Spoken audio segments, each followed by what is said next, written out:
Bienvenido a su programa Hablemos de Salud. Yo soy la doctora Jessica Álvarez y hoy contamos con la presencia del doctor Guillermo Álvarez. En breve conoceremos mucho más sobre él.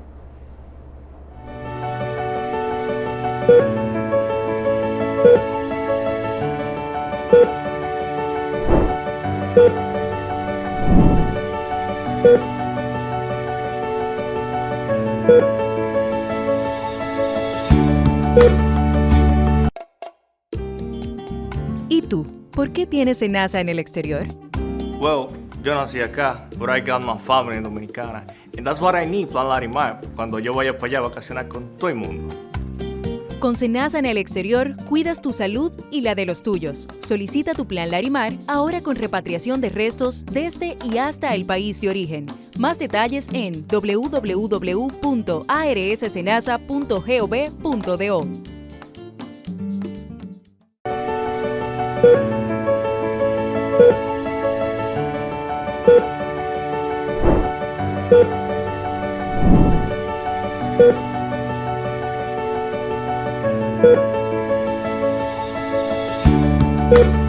Como dije anteriormente, hoy contamos con la presencia del doctor Guillermo Álvarez. Doctor, un placer tenerlo hoy en nuestro programa.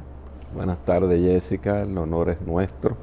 Es un privilegio estar aquí y poder compartir con la teleaudiencia y contigo temas relacionados a un problema serio en salud pública, sí, como es el de la enfermedad renal crónica. Sí, doctor, lo primero que vamos a decir es que usted es nefrólogo. Siempre hago esta pregunta, me da mucha curiosidad. Entre tantas áreas que hay en la medicina, ¿por qué se fue por la nefrología? Bueno, la nefrología es una especialidad completa. Sí. Pertenece al área de las clínicas, sí, tiene que ver con el funcionamiento del riñón, la regulación de hipertensión, maneja mucha parte de las consecuencias de la diabetes, sí, enfermedades propias del riñón, regula el estado ácido-base, regula los electrolitos de la sangre, regula los líquidos y regula la eliminación de sustancias de desecho. Sí. Mucha gente se acuerda de los riñones cuando tiene un dolorcito en la espalda. Eso le iba a decir. Me duele la espalda, Eso vamos para el nefrólogo. Sí. O vamos para el de los riñones, para el médico de los riñones. De los riñones, tú sí, sabes, pero sí, tenemos una diferencia con el urólogo, porque el urólogo es de las vías urinarias y es el que opera. Okay. Y además trabaja con el aparato reproductor masculino. Nosotros somos clínicos, bregamos con el funcionamiento de los riñones. Entiendo. La producción de orina.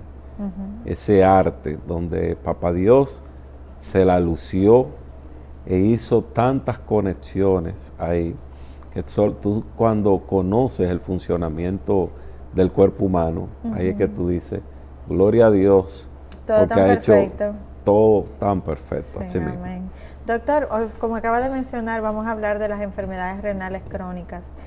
¿Cómo se forma o cómo llega un paciente a sufrir de una enfermedad renal crónica? ¿Y por qué ahora está teniendo, o sea, se le está prestando tanta importancia? O quizás usted como médico sí se le prestaba importancia, pero quizás la población ahora está abriendo los ojos con respecto a esto. Mira, yo te diría que en los últimos 20 años ha explotado el tema de la enfermedad renal, porque es muy frecuente.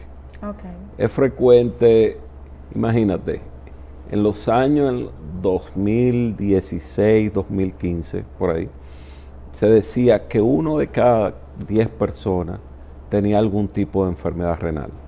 Okay. Hoy día, 8 años después, no decimos que el 10% o que 1 de cada 10, ya vamos por el 12%. Okay. Y caminando hacia arriba. Por ejemplo, si estuviéramos en Estados Unidos, el 15% de la población de Estados Unidos tiene algún tipo de enfermedad renal. Entiendo. Si tuviéramos en España, que son países con los cuales República Dominicana tiene mucha relación, también el 15%. y las proyecciones hacia el 2040 son peores. Okay. Va creciendo, va subiendo cerca, las proyecciones son que cerca del 25% de la población va a tener Que es muy elevado. algún tipo de enfermedad renal. Y obviamente eso trae muchos problemas. Problemas de enfermedad, que en nuestro campo se llama morbilidad. Problemas de mortalidad, problemas de gastos. Los gastos son cuantiosos. Entonces, la Organización Panamericana de la Salud, la OPS, hace 5 o 6 años, en sus reuniones anuales, hizo un llamado a los gobiernos que le pusieran el ojo a la enfermedad renal crónica, Sí. porque los costos y la frecuencia con la que se presentan podría comprometer los presupuestos de salud.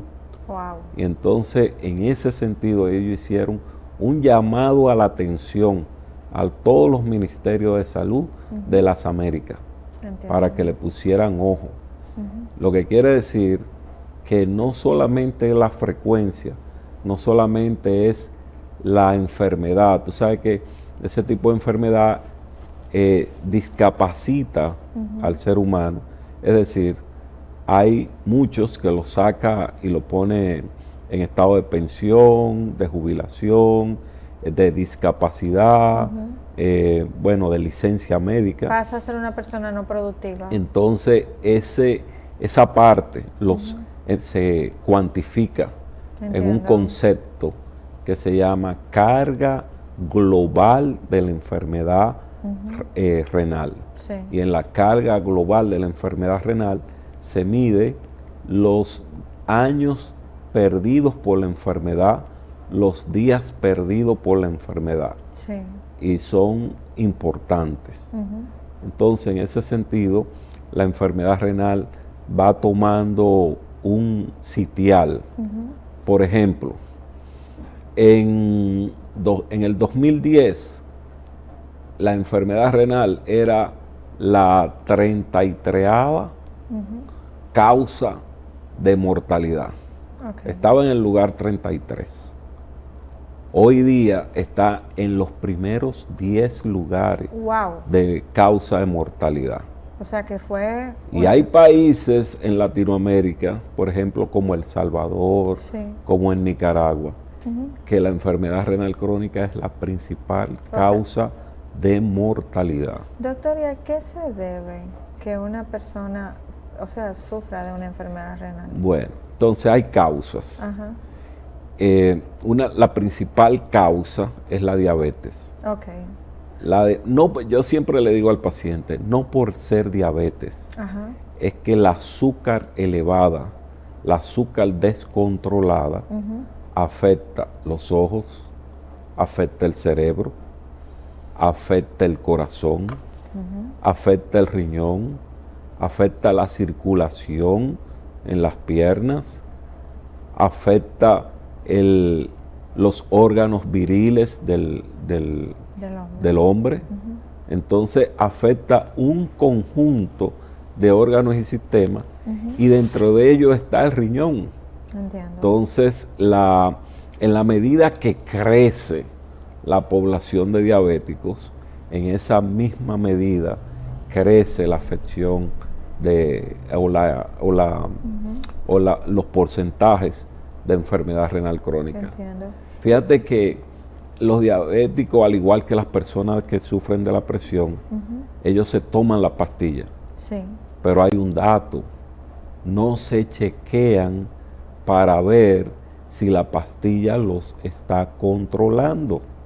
Entiendo. Entonces, yo todos los días me tomo mi pastilla, eso es religiosamente, doctor, pero no va a una clínica, no va a un médico, chequeme la presión, a ver cómo la tengo, o deja ver cómo están los niveles de azúcar mío. No, ese pancito a mí no me va a subir el azúcar. ¿Y no se supone que una persona diabética debe tener un control diario de chequearse el azúcar?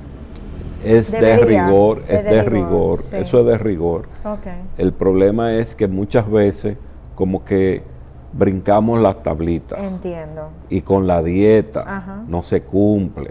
Entiendo. Ahí viene el problema. Sí. Yo no te diría tanto la falta de adherencia, es decir, la falta de llevar el tratamiento, pero sí como que no se cumplen todos los regímenes dietéticos. Ajá. Es correcto. Entonces eso es importante para el control del azúcar, para el control de la presión. ¿Por qué hablamos de la presión también? Porque la segunda causa de enfermedad renal crónica es la presión. Ok, que tenemos entonces dos enfermedades que están muy son presentes, comunes, que son muy frecuentes. Presentes porque casi todo el mundo sufre de la presión después de cierta edad. Claro, y después de eso vienen enfermedades propias del riñón, inflamaciones, que son las que le dicen a los niños, está papujo. Papujo es que está hinchado. Que está hinchado, que se hincha, que tiene los pies hinchados, que tiene los ojos hinchados. Y que sobre todo que eliminan cuando van al sanitario y orinan, ven mucha espuma en el inodoro. Entonces, esa espuma lo que traduce es que está botando proteínas. Entonces es un capítulo que se llama enfermedades glomerulares, que son las inflamaciones del riñón que producen eliminación de proteínas. Entiendo. Después vienen las infecciones, las piedras, vienen las enfermedades hereditarias. En el sur, en el este sobre todo, hay una enfermedad que afecta a núcleos familiares, que son las enfermedades poliquísticas renal del adulto, la poliquitosis renal, que son frecuentes en nuestra región sur y en nuestra región este sobre todo. Entonces, son causas que aunque usted no lo crea, afectan al riñón. Y hoy día, perdóname, y hoy día, en medio de este calor que hay, porque es un calor que no es fácil, mire, no sé si el sábado o el domingo, yo veía en el carro que la temperatura estaba a 37.5. Hay veces que la veo a 38 grados. Y yo digo, bueno, la cosa, vamos avanzando, nos estamos poniendo peligrosos. ¿Por qué yo le decía que en El Salvador y en Nicaragua la principal causa de enfermedad renal es la principal causa de mortalidad es la enfermedad renal? Yo le decía eso porque en esos países existe una condición que se llama nefropatía mesoamericana, que es que hay regiones, hay lugares específicos en la región del Pacífico.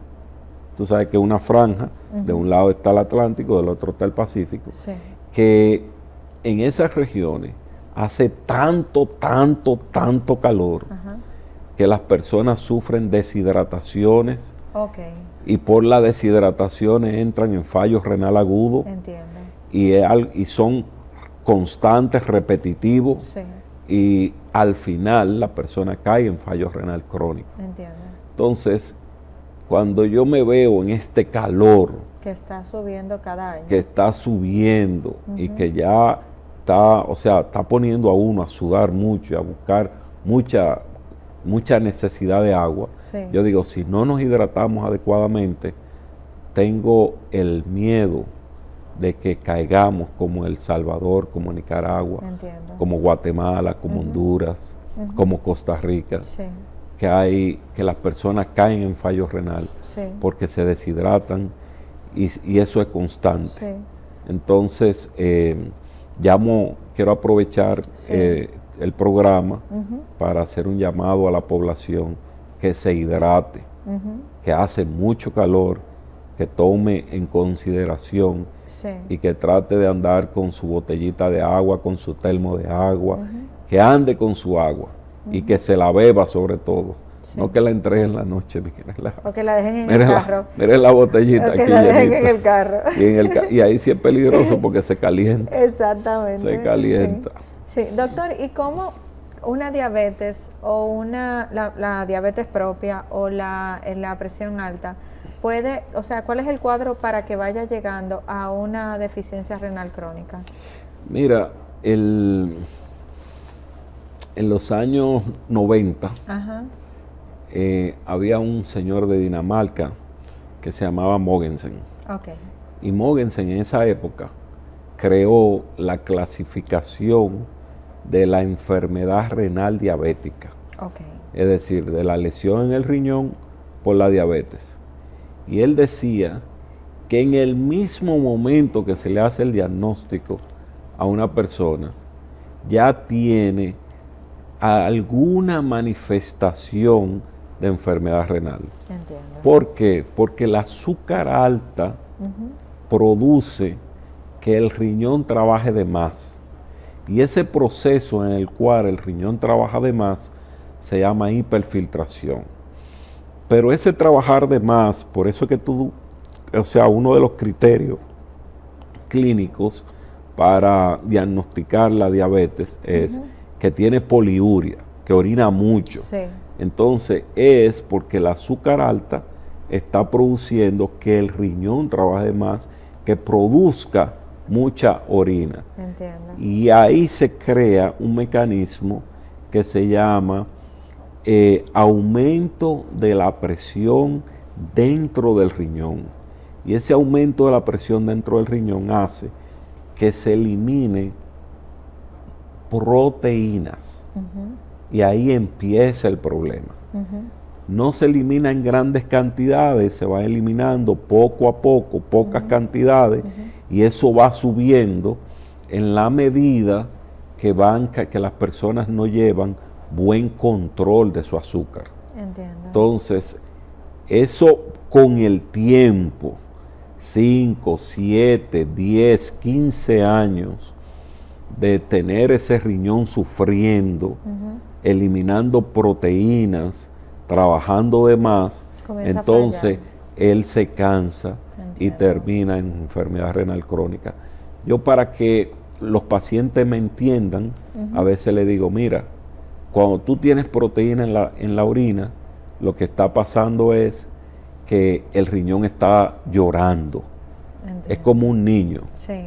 El niño está llorando, tú le ves las lágrimas, esas son las proteínas, pero tú tienes que acercarte al niño y preguntarle, ¿qué te pasa? Sí. Que él me dio, tú sabes. Entiendo, entonces, sí. Y no, y si yo dura tanto tiempo trabajando fuerte, evidentemente colapsa en algún momento. claro, entonces cuando tú te acercas y le preguntas qué es lo que te pasa, el que me dio significa, en este caso, que tiene el azúcar alta. Sí. Entonces, por eso el primer llamado es a controlar su azúcar efectivamente, a tratar de llevarla. Ah, no, pero mire, yo la llevo en 140. Sí, pero 140 está alto, eso no es lo normal. Sí. Lo normal es 100, menos de 110. Sí. E igual que la presión arterial. Con la presión, ¿cómo se forma la insuficiencia renal? Todos los mecanismos son parecidos. Okay.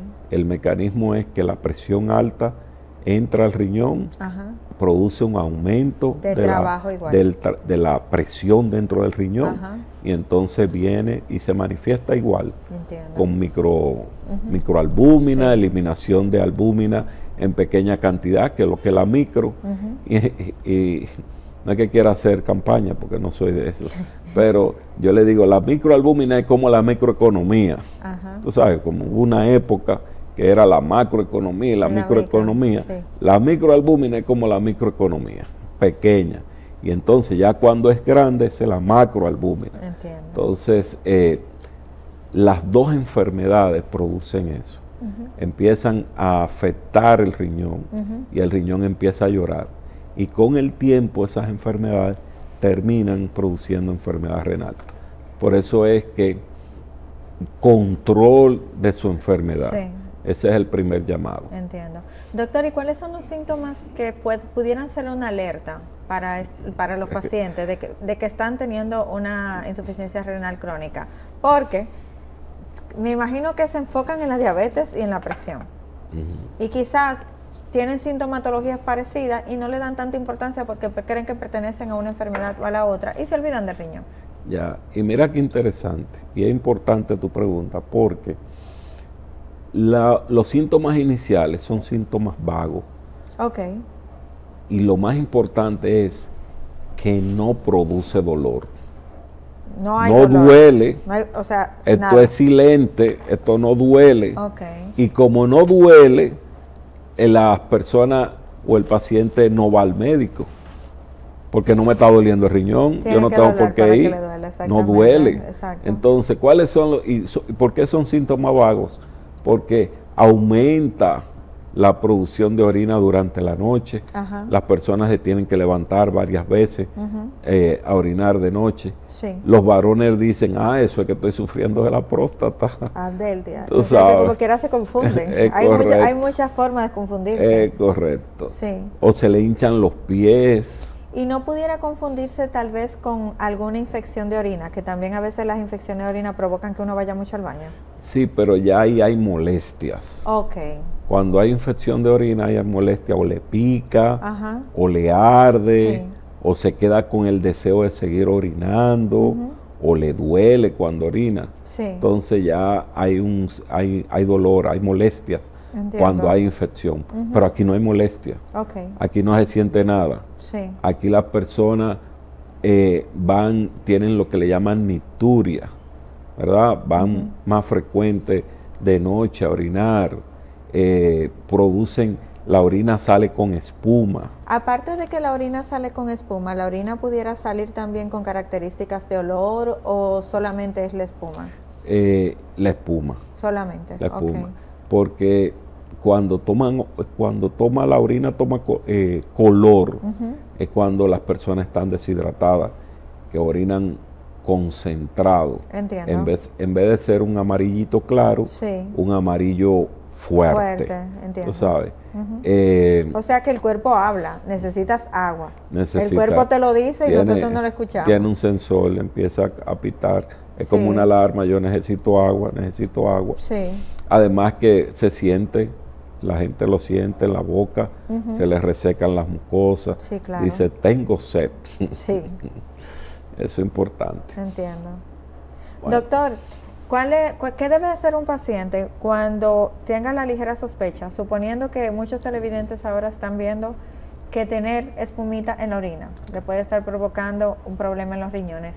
¿Qué es lo primero que debe hacer un paciente ya que no tiene sintomatología? Bueno, lo primero que el paciente debe hacer, número uno, es saber que tiene que controlar su enfermedad.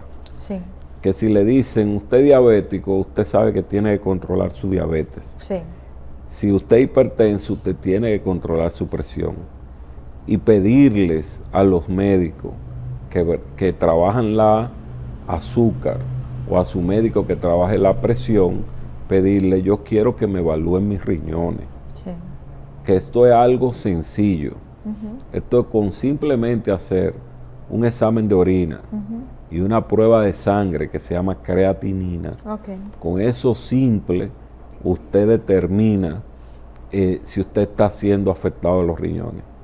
Y hoy día es mucho más fácil, porque hoy día los laboratorios, al lado del resultado de la creatinina, te ponen abajo o al lado un valor que se llama tasa de filtración glomerular, ok, que ese es el porcentaje por el cual está trabajando su riñón. ok.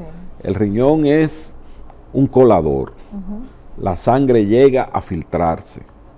Y en 5 minutos, toda la sangre del cuerpo ha pasado por el riñón. En 5 minutos. Wow. Entonces, en 5 minutos, todo el líquido de la sangre se ha filtrado por el riñón. Entiendo. La cantidad de ese filtrado que se produce en un minuto se llama tasa de filtración glomerular. Ok, En una persona de 50 años hacia abajo es de 125 mililitros por minuto, ¿verdad? Pero ya sea porque usted tenga una enfermedad renal o ya sea porque usted supera los 50 años, usted pudiese tener una disminución de la función renal. Entiendo. Y entonces ahí usted lo ve. El diagnóstico de enfermedad renal crónica es que tenga una tasa por debajo de 60 por Ok. más de 3 meses. Entiendo. Entonces, si ahí usted ve que tiene una tasa por debajo de 60, bueno, a mí no me han dicho, pero yo vi al doctor Álvarez en Sí. el programa de Jessica Álvarez, Hay por que salir cierto, corriendo al y médico. entonces decía que si yo tengo una tasa por debajo de 60, que vaya al médico. Sí, claro. Así que yo me voy para el médico. Sí. Doctor, ¿y hay alguna otra enfermedad, aparte de la diabetes y la presión alta, que también esté asociada con las enfermedades renales, la crónica? Claro. Están las inflamaciones, que son las enfermedades glomerulares. Ajá, ok. Yo le decía que se hinchan las personas. Ajá. Hay una que se hizo viral Ajá. porque a una hija de una de las Ah, la hija de conductorias, Tania Báez, sí, correcto, ciertamente. famosa, Sí, en verdad se le sí. presentó un tipo de inflamación. Ciertamente, Y sí. entonces se hizo viral y eso fue Porque un se tema. inflamó Eso fue un demasiado tema ella. por las redes, sí. Sí. No solamente se inflamó, sino que dejó de orinar y pasó una situación bien incómoda. Ajá. Pero gracias a Dios el nefrólogo que la atendió Sí. detectó el caso, Sí. le puso tratamiento y ella respondió muy bien. Qué bueno. Y hoy día asumo que está controlada Sí. y en salud. Sí. Y entonces ese es un tipo de enfermedad glomerular. Sí. Hay muchos tipos de enfermedad glomerular. Por eso cuando hay enfermedad glomerular se necesita una biopsia. Ok. Porque la que le va a poner el cascabel al gato o la que le va a poner nombre y apellido a la inflamación que tiene el individuo es la biopsia renal. Entiendo. Entonces, hay un sinnúmero, son muy variadas. Sí. Y eso es un capítulo de muchas páginas. Entiendo. Tú sabes. Entiendo. Pero lo importante es que si usted tiene los pies hinchados, que si usted se le hinchan los ojos, y si está botando espuma por la pipí, Salga acuda corriendo. a un médico. Entiendo. Y hay otros que no botan espuma, sino que lo que eliminan es sangre por la orina. Que debería ser Pero más una peligroso. sangre que no se ve. ¿Y cómo es eso que no se ve la sangre? Claro, porque es microscópica. Ok. No es que usted está orinando rojo, usted está orinando común y corriente, Sí. pero están saliendo un número por encima de lo normal de glóbulos rojos en la orina, y eso es lo que le llaman hematuria microscópica. Hay una técnica especial que nosotros hacemos, los nefrólogos en sentido general, Sí. que es que enviamos a que esos glóbulos rojos se le observe la forma Sí. en el laboratorio, y cuando son dismórficos, cuando son crenados, es decir, que pierden su forma natural o normal, que son esferocíticas, ovalados, entonces cuando pierden su forma, se dice que han perdido la forma porque han tenido que atravesar las membranas del riñón. Entiendo. Y al haber atravesado la membrana del riñón, tú lo encuentras deformes. Ok. Y ahí inmediatamente tú sabes, este es un sangradito que viene del riñón. Sí. Y es una prueba que uno usa para poder diferenciar un sangrado de las vías urinarias, que Ajá. generalmente son por infecciones o por una piedra, Sí. que de un sangrado por una enfermedad renal glomerular, Sí. que ya entonces los glóbulos rojos son deformes. Entiendo. Entonces eso, para poder diagnosticarlo, hay que estar pendiente de ello, Sí. porque son los casos que dicen, oh, pero yo tengo años con una cruz de sangre y nadie le da importancia a eso. Sí. Pero eso tiene importancia, porque hay enfermedades que cursan con un sedimento, se dice nefrítico, Sí. con un sedimento nefrítico, es decir, con un sedimento con sangre en la orina. Entonces hay enfermedades que tienen sangre en la orina que pueden conllevar a una enfermedad renal crónica. Entiendo. Bueno, doctor, lastimosamente debemos ir a la pausa, no sin antes hacerle esta pregunta. ¿Qué tan rápido se va afectando el riñón luego de que es diagnosticado un paciente diabético, un paciente con la presión alta? Porque puede que esto se tome meses, lo que queremos saber, se toma meses, se toma años, para que estas personas tengan la precaución. En breve regresamos con su programa Hablemos de Salud.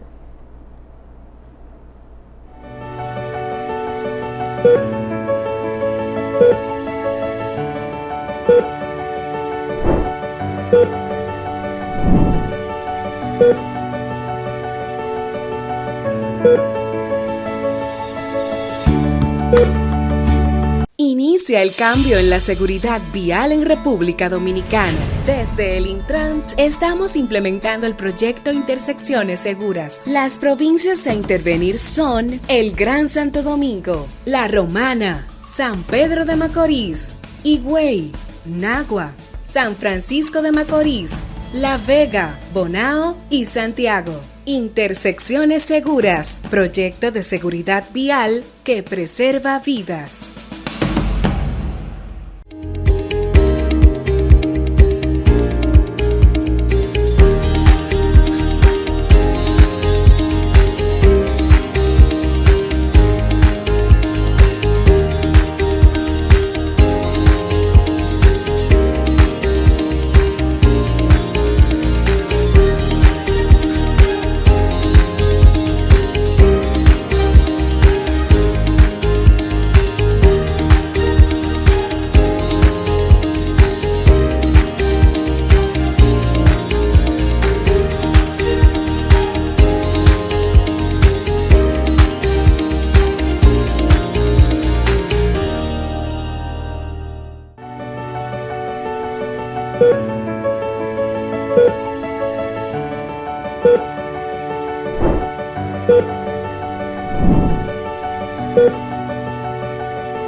Regresamos a su programa Hablemos de Salud con el doctor Guillermo Álvarez. Doctor, nos quedamos en la pregunta de qué tiempo toma que un paciente, ya sea diabético, de la presión, pase de tener su riñón sano a sufrir de una enfermedad renal crónica.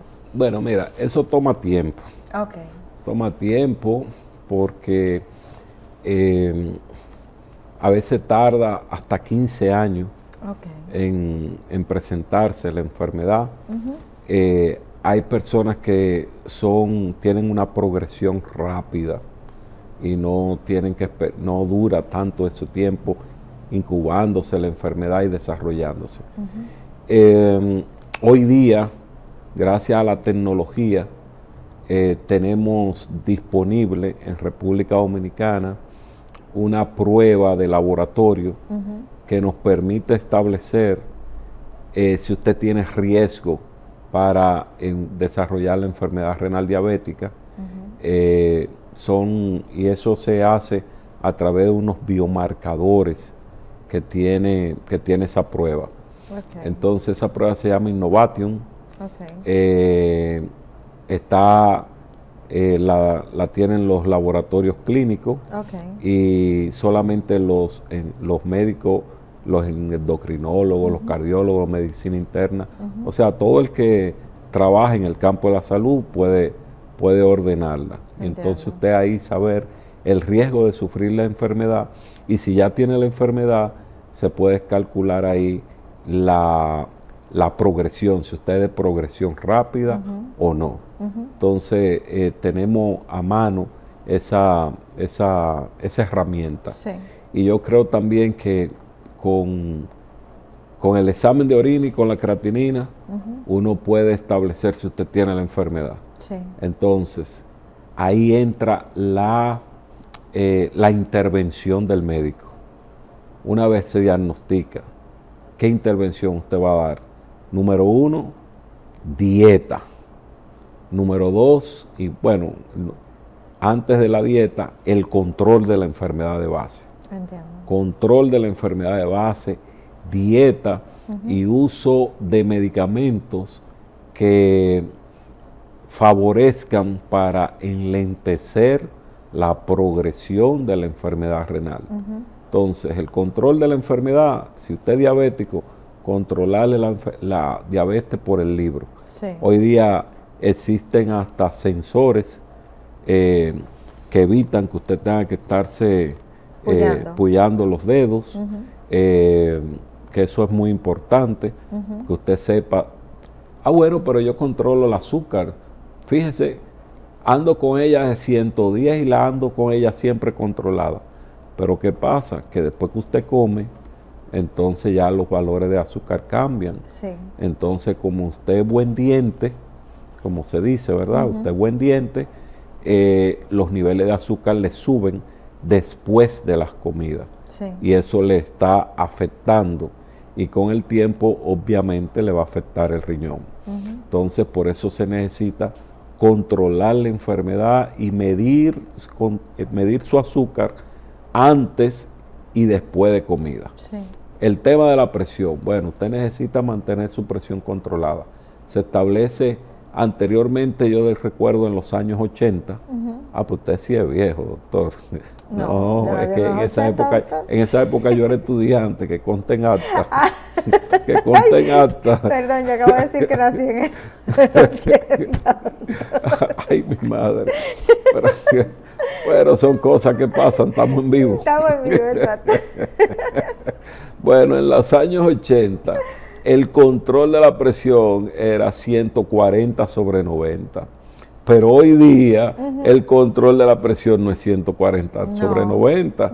El control es 120/80, 130/80. Sí. Y si usted tiene algún tipo de enfermedad renal o si tiene proteinuria, es 125/75.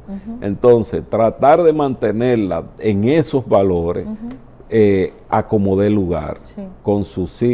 tomando sus medicamentos y llevando las orientaciones que le den sus médicos. Ok, segunda intervención, hacer dieta. Le iba a preguntar, ¿por qué la dieta? ¿Por qué la dieta? Porque se ha demostrado que si usted lleva una dieta baja en proteínas, el riñón va más ligerito. Okay. Va más ligerito, le afecta menos al riñón. Tú sabes que las proteínas tienen la virtud de hacer lo mismo. Cuando tú ingieres muchas proteínas, los aminoácidos producen una vasodilatación de las arterias del riñón y entonces se le transmite a ellos adentro la presión y aumenta la presión dentro de los motorcitos del riñón que se llaman glomérulos. Okay. Entonces, ¿qué pasa? Si aumenta la presión dentro del glomérulo, es lo mismo que estuviese produciendo la azúcar alta, Entiendo. que aumenta la presión.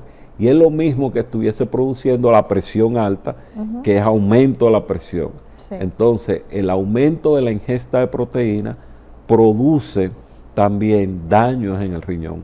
Por eso, muchas veces, las personas que están haciendo ejercicios, que están en los gimnasios, que se quieren poner como Hulk, bien fuerte, que tienen una ingesta alta, 10 huevos, 5 huevos de una sentada, una batida de proteínas, una libra de carne.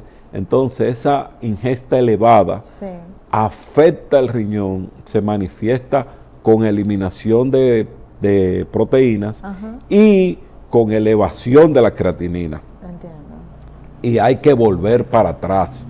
Entonces, si usted va a hacer ejercicio de alta intensidad, usted necesita evaluarse por su médico, saber que sus riñones están buenos para que usted empiece ese tipo de dieta y llevar bajo supervisión médica, bajo chequeo, porque si tiene el riesgo de que pueda afectar el riñón, que pueda tener proteína y que le pueda subir la creatinina. Sí. Ese es un tema, es un motivo de consulta en la práctica del nefrólogo. Aquellos muchachos que por ponerse fuerte tienen una ingesta elevada de proteína. Entonces, el paciente que tiene una enfermedad renal es al revés. No se le dice ingiera muchas proteínas, sino se envía al nutricionista y el nutricionista le calcula una dieta baja en proteína, una dieta balanceada, saludable, baja en proteínas, que permita que las personas la puedan llevar, no se aburran de estar comiendo lo mismo siempre, sino que sea algo variable y así pueda tener adherencia, se pueda pegar a la dieta. Entiendo. Entonces se ha demostrado eso, que mientras menos proteínas coman, mejor le va al riñón. Entiendo. Eso es para proteger el riñón. Sí. Además, se recomienda en esos estadios iniciales que la persona se mantenga bien hidratado. Mucha agua. Bien hidratado, que tome agua. La falta de agua produce daño renal. Sí. La falta de agua produce insuficiencia renal. Doctor, ya que usted está hablando de agua, disculpe que lo interrumpa, hay muchas aguas saborizadas también. ¿Es lo mismo beberte tu agua natural que beber estas aguas saborizadas? No es lo mismo, no es lo mismo. Si usted está deshidratado, el agua saborizada es igual que los refrescos, las bebidas azucaradas. No voy a decir refresco botella, como normalmente se conoce. Exacto. Vamos a decir bebidas azucaradas, no le convienen. Okay. Necesita agua. Usted necesita agua. Sí. Usted necesita agua para que el riñón se mantenga hidratado, para que su cuerpo se hidrate y el riñón se mantenga funcionando. Y hablando de la misma agua, también le quiero preguntar, y discúlpeme nuevamente, tenemos otras que son energizantes.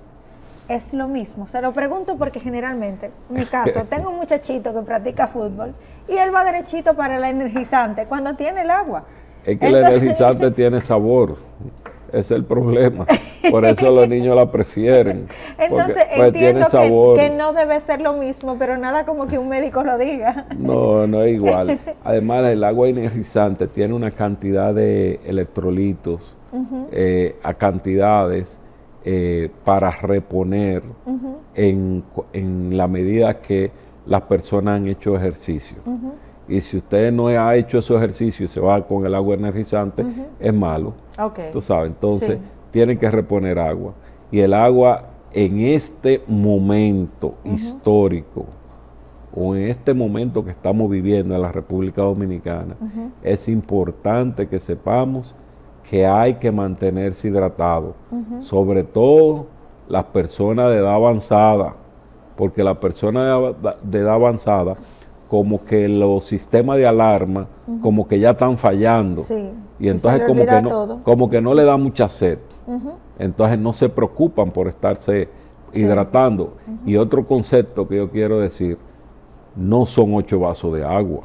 ¿Cuántos vasos de agua? No doctor? son vasos de agua. Son galones. Son de 2 a 3 litros de agua. Ok. Son 6 botellitas de agua. ¿De las No, pequeñitas? Sí, Ok. porque cada botellita de esa tiene 500 cc.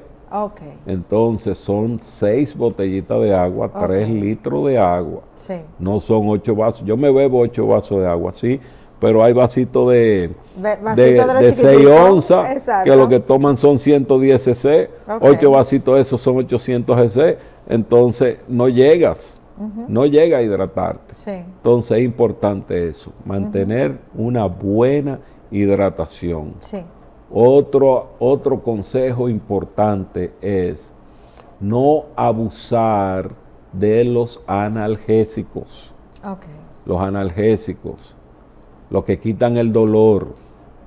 El mejor analgésico es el acetaminofén. Ok.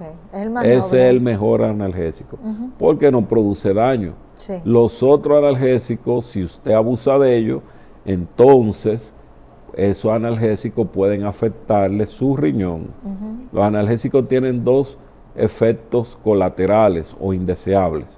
Uno, el dolor de estómago, que pueden producir gastritis y hasta un sangrado gastrointestinal. Sí, claro. Y otro es que afectan al riñón y pueden producir algún enfermedad renal o insuficiencia renal. Entonces, no se puede abusar de los analgésicos. Sí. Cada vez que me duela, un calmante.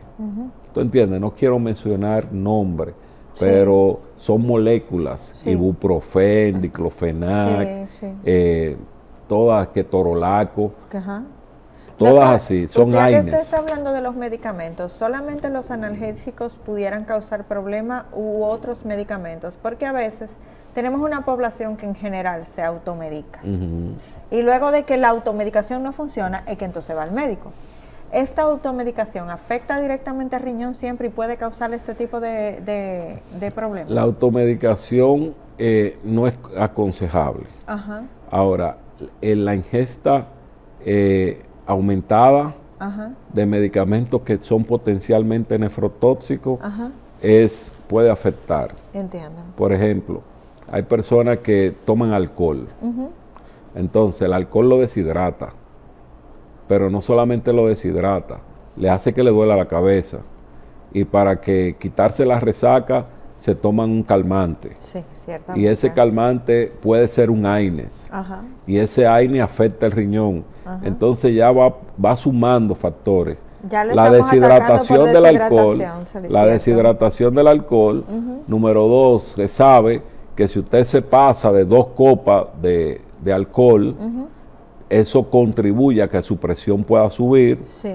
Segundo, tercero, el calmante o el analgésico que viene posterior al problema. Entonces, ese analgésico, cuando usted suma todos los factores, entonces se le puede afectar el riñón. Sí. Pone a riesgo el riñón. Y eso es importante que usted lo sepa.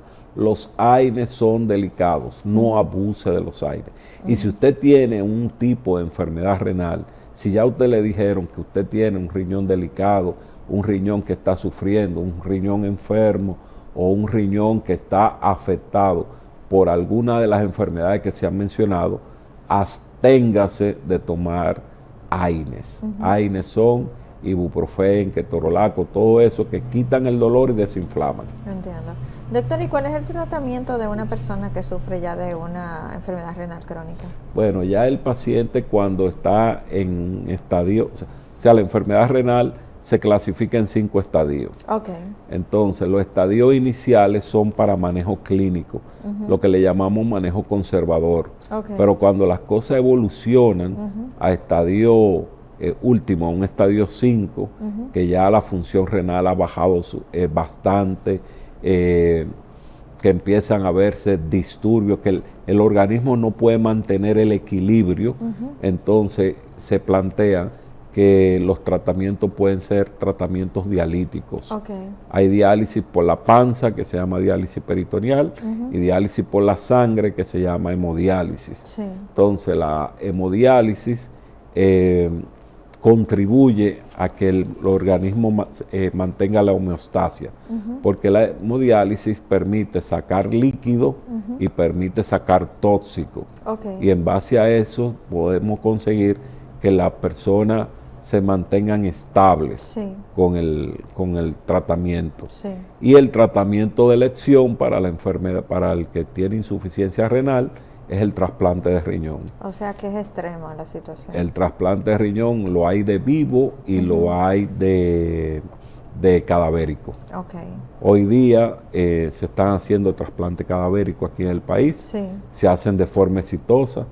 Ya el trasplante de donante vivo es como dirían, en la época mía, tú sabes, se llenaban los álbumes y le decían postalita. Okay. Entonces ya no es que sea una postalita repetida, pero cuando una postalita salía muchas veces, le decían, Sí. es una burra, tú Ajá, sabes, porque sí. ya era algo Sí, repetido. sí. Entonces así son los trasplantes de donante vivo.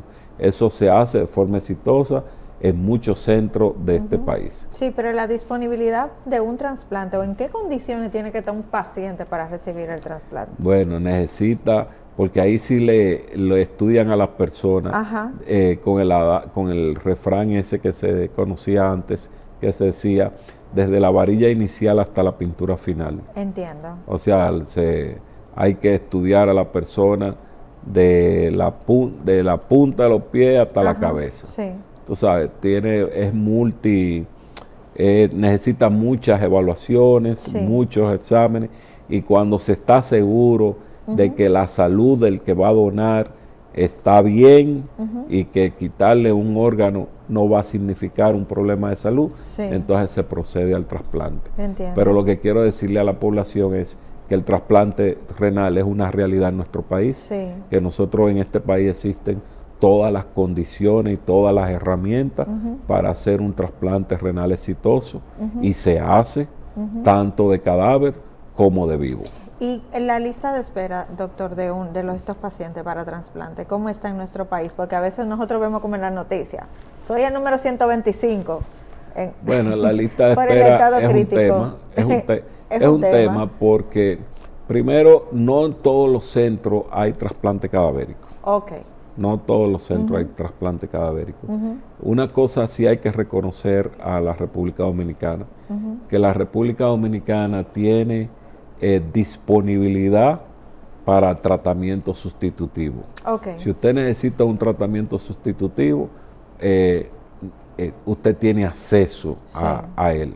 Sí. Es decir, tiene acceso a los programas de diálisis y tiene acceso a los programas de trasplante. Ahora, cuando tú quieres o te inscribes en un programa de trasplante cadavérico, entonces ahí sí tienes que ponerte en lista de espera, porque hay que esperar que aparezca un órgano. ¿Cuál es uno de los problemas fundamentales nuestros? Que necesitamos una concientización. El dominicano es una persona muy alegre, el dominicano es una persona muy amistosa, muy colaboradora, ¿verdad?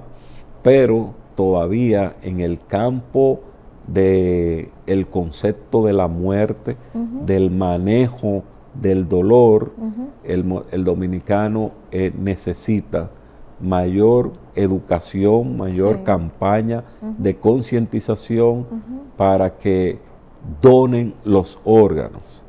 Y no es a todo el mundo. No ¿Tiene las cámaras aquí, doctor? ¿Todas suyas? Bueno, se necesita donar los órganos. Si usted tiene una persona que se le ha detectado muerte cerebral, que está en una unidad de cuidado intensivo, que tiene su presión está siendo controlada por los médicos intensivos, está bajo un respirador artificial, pero se le ha detectado que en el cerebro no hay actividad, que hay muerte.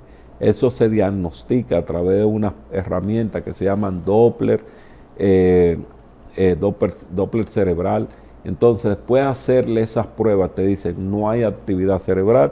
Eso es una persona que puede donar los órganos, que la familia puede donar los órganos. ¿Por qué? Porque con los órganos de esa persona, dos personas que no veían van a ver. 2 personas que estaban en enfermedad renal crónica van a salir de la enfermedad renal y van a hacer su vida común y corriente. Pueden hacer, aquí se hace trasplante de corazón y se hace trasplante de corazón, trasplante de hígado y próximamente se va a hacer trasplante de páncreas. Y hay órganos tejidos que se pueden aprovechar. Entonces, una vida produce vida, donar produce vida. Y eso no está penado por la iglesia. Todas las iglesias, las evangélicas, las católicas, son pro donación de órganos. ¿Por qué? Porque ahí es donde se expresa el amor de Cristo. La mayor empatía. Ahí se expresa. Que yo puedo donar los órganos de un pariente, de un familiar, para darle vida a otros. Tú sabes, no hay un acto de mayor altruismo que ese. Así que yo les exhorto a todos que si se encuentran en algún momento en una situación como esa, no lo duden, ejerzan el altruismo y ejerzan el amor de Cristo. Amén. Doctor, lamentablemente se nos ha acabado el tiempo y pienso que se acabó con el mejor mensaje que usted podía dejar hoy en el programa. Si algún televidente desea contactarlo, ¿dónde pudiera ubicarlo? Que sé que muchos van a querer ir donde usted. Bueno, que vayan a Sedimat, que allá lo estamos esperando. Allá está el departamento de nefrología, donde somos 7 nefrólogos, damos servicio de consultas, servicio de tratamiento sustitutivo, diálisis por la barriga, que se llama peritoneal, diálisis por la sangre, que es hemodiálisis, tenemos trasplante de riñón, tanto para adultos como para niños.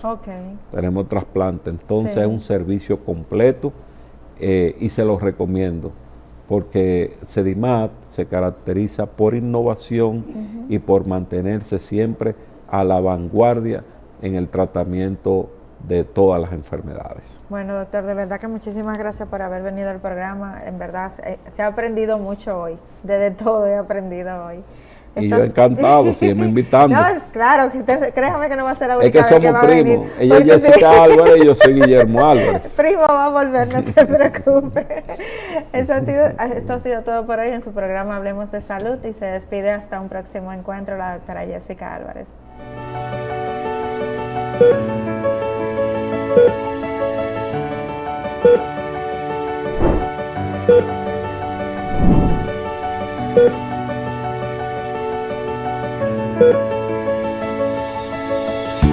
Thank you.